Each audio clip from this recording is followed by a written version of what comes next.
জনাব তারেক রহমান এবং জুবাইদা রহমানের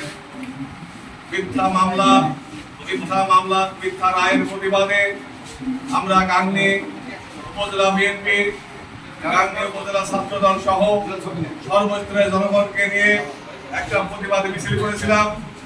এই সরকারের পুলিশ বাহিনী মিছিলে বাধা দেয়নি, কিন্তু পরের দিন দেখলাম যে আমাদের 7 জনের নামে এবং অজ্ঞাত 30 জনের নাম উল্লেখ করে একটা বিস্ফোরক মামলা দায়ের করলেন এবং রাষ্ট্রবিরোধী মামলা দায়ের করলেন।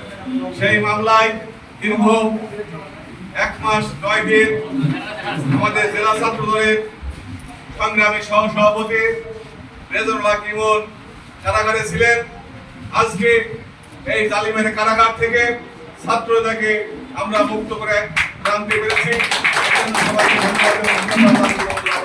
গাংনী উপজেলা বিএনপি, গাংনী উপজেলা ছাত্রদল, জেলা ছাত্রদল সহ সারা মেহেরপুর জেলা আশ্বস্ত হয়েছে যে এই জালিমরা যত অত্যাচার করুক না কেন আমাদের একটা নেতা কর্মীকে কারাগারে আটক রাখতে পারবে না।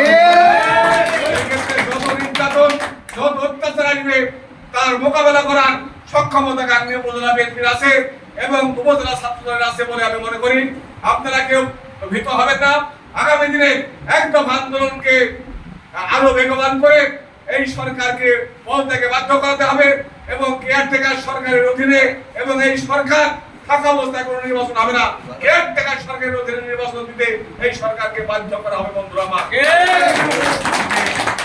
আর কিছু না বলে রেজাউল হক ইমন এবং তার সহযোগী যারা ছিল তাদের সবাইকে ধন্যবাদ জানিয়ে আমি আজকের এই সম্বর্ধনা অনুষ্ঠানের বক্তব্য করছি। ধন্যবাদ সবাইকে।